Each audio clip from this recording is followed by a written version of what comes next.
Most people live their financial life on autopilot. You swipe your card, you pay the monthly fee, you accept the rate on the screen. You think being a good customer means staying loyal.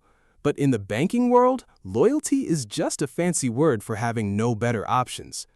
There is a line, a specific number that separates the customers they profit from and the customers they compete for. Most people never see it, but today you will. It is $25,000. Now, you might be thinking, $25,000? That is just a number. Banks treat everyone the same. They do not. The moment your liquid cash crosses that line, internal algorithms shift. First, your risk profile changes.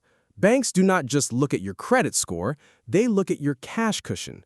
Data shows that a borrower with $25,000 in liquid reserves is 40% less likely to default during a recession. Why? Because that money covers 6 to 9 months of bills if you lose your job. Suddenly, you're not a standard risk, you're a low probability loss. And low probability losses get better rates. On a $30,000 car loan, that shift alone can save you $1,600 in interest. The bank doesn't advertise this because they would rather you keep your cash small and your interest payments large. But here is where most people fail. They save up, hit $25,000, and immediately spend it on a down payment or a new car. They cross the threshold, then voluntarily walk back into the high-risk zone. They give up their leverage exactly when they need it most. If you hold the line, the second shift happens. The fee extraction loop breaks. Retail banking runs on volume, $15 for maintenance, $35 for overdrafts, $20 for wires. These fees are designed for people under $10,000. At $25,000, you trigger the preferred tier. Maintenance fees vanish, wire fees disappear, ATM fees get reimbursed. The bank stops charging you for basic infrastructure because they are terrified you will move that money to the competitor across the street. You stop subsidizing their operating costs. They will never suggest you move up because those fees are pure profit. You have to claim the status. They will never hand it to you. Then comes the third shift. The math wakes up.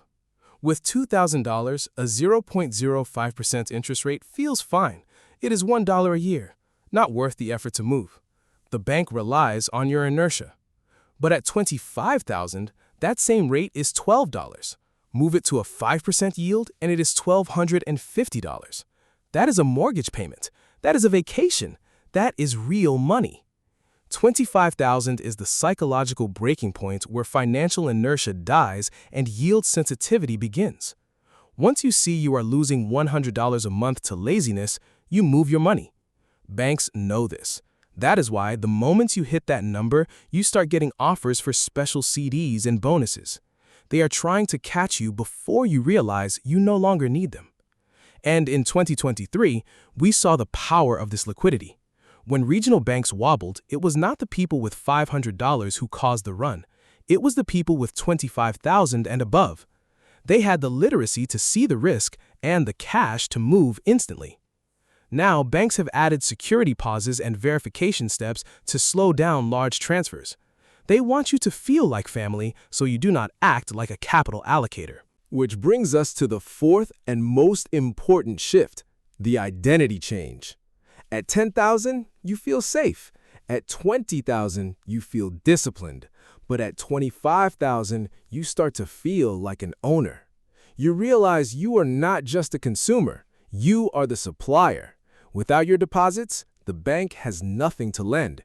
You provide the raw material, they just manufacture the loans. Once you see yourself as a supplier of capital, everything changes. You stop asking, what can I afford to buy, and start asking, what is the best use from my capital? You stop looking at monthly payments and start looking at returns. This is the gateway to the 1% mindset. Not because you are rich, but because you are finally untouchable. You do not need the 22% credit card to fix the AC. You do not need the predatory buy now, pay later for groceries. Every dollar in that buffer is a dollar the bank cannot charge interest on. Your savings is their lost revenue. So how do you actually get there and trigger these shifts? Step 1. The fee audit. If you are paying a bank to hold your money, you are on the wrong side of the line. Move to a high-yield account or credit union today. Recover that $15. It belongs in your pile, not their dividend pool. Step 2. The yield capture. If your savings earn less than 4%, you are paying an inertia tax. Move your money to where the market rate lives. On $10,000, that is $400 a year you are currently gifting them. Step 3. The cash leverage play.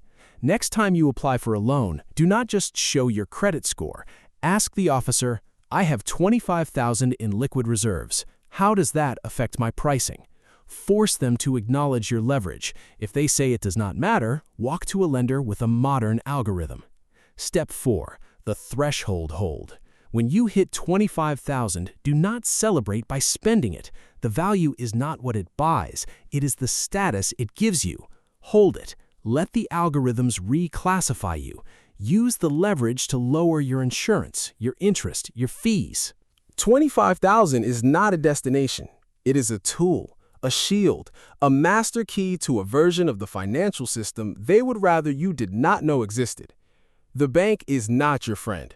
They are a counterparty in a negotiation, and in every negotiation, the person with the most cash holds the power.